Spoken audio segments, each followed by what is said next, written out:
गणना ग्रंथ अध्याय 34 कनान का सीमा निर्धारण। प्रभु ने मूसा से कहा, इज़राइलियों को यह आदेश दो, जब तुम कनान देश पहुंचोगे तब सारा कनान देश दाएं भाग के रूप में तुम्हारे अधिकार में आ जाएगा। तुम्हारे दक्षिणी सीमांत में सिन के उजाड़ खंड का वो कुछ भाग रहेगा जो एदोम की सीमा पर है।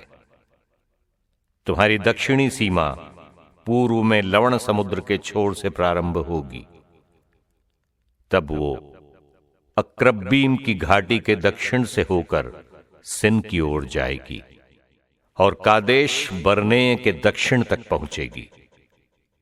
वो वहां से हसरद्दार होते हुए अस्मोन तक जाएगी, जहां वो मुड़कर मिस्र की बरसाती नदी से मिल जाएगी और समुद्र में समाप्त हो जाएगी। महासमुद्र का तट तुम्हारी पश्चिमी सीमा होगा। यही तुम्हारे देश की पश्चिमी सीमा होगी। तुम्हारी उत्तरी सीमा समुद्र से होर पर्वत तक, होर पर्वत से लेबो हमात तक, वहां से जदाद और जिफ्रोम तक जाएगी और हसर एनान में समाप्त होगी। यही तुम्हारी उत्तरी सीमा होगी।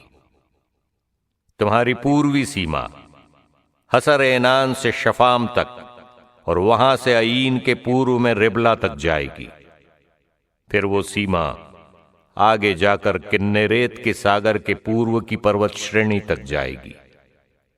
यर्दन नदी के किनारे किनारे होकर लवण समुद्र पर इस सीमा का अंत हो जाएगा। तुम्हारे देश के चारों ओर की सीमाएं यही रहेंगी। विभाजन के निर्देश। मूसा ने इज़राइलियों को यह आदेश दिया, तुम ये देश चिट्ठी डालकर विरासत के रूप में बांट लो। प्रभु ने उसे 9.5 वंशों को देने कहा। रूबेन के वंश, गाद के वंश और मनस्से के आधे वंश के घरानों ने अपना दाएं भाग प्राप्त किया है। इन 2.5 वंशों ने अपना अपना दाएं भाग यरीहो के पास यर्दन के पूर्व सूर्योदय की दिशा में प्राप्त कर लिया है।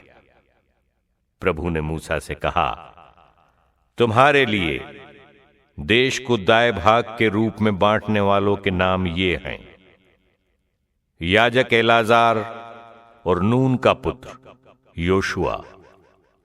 फिर देश को दाएं भागों में बांटने के लिए प्रत्येक वंश से एक एक नेता लो।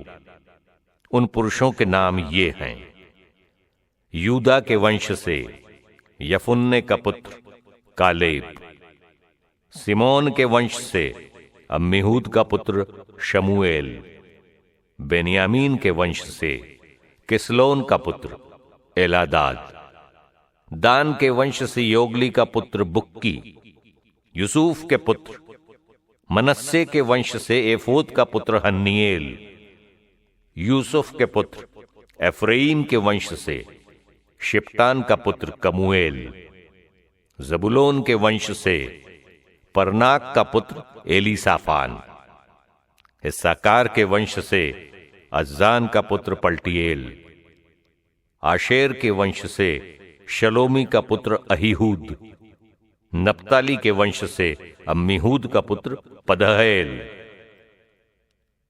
यही वे पुरुष हैं जिन्हें प्रभु ने कनान देश को इज़राइलियों के बीच विरासत के रूप में बांटने का आदेश दिया था।